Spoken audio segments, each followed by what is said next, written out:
look, there's nothing, this is really as astonishing as it was predictable, right?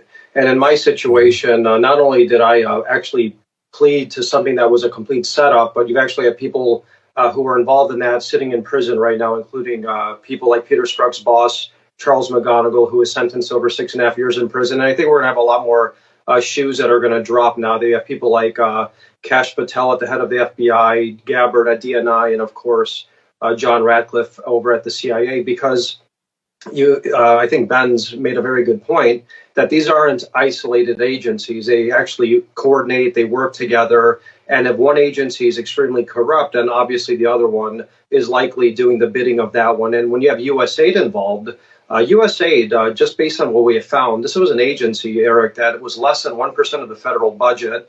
And its entire purpose was basically designed to install puppet regimes abroad, finance bizarre agendas abroad, and domestically to propagate propaganda and to attack traditional values and to write hit pieces against MAGA, President Trump, and his supporters. So when you look at this in its totality, it really shows one thing. U.S. taxpayer dollars are being funneled or laundered to the intelligence agencies for two reasons: to cause chaos abroad and to basically interfere with our domestic politics here in the United States. And both the FBI and the CIA have their fingerprints all over them. That's the causing chaos abroad. I have no problem with.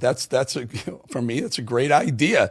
Cause chaos with dictatorships and communist governments. That's fantastic. We're supposed to do that. I think that was the original. I think the original mandate of U.S. aid was to promote democracy. But if you got the CIA involved, we know how they promote democracy. No problem. My problem was with when the FBI was also dipping in and pointing whatever cannons they got at people like George Papadopoulos and other Americans. Yeah, look, that's exactly why the approval rating of agencies like the FBI are at record lows, especially among conservatives in America.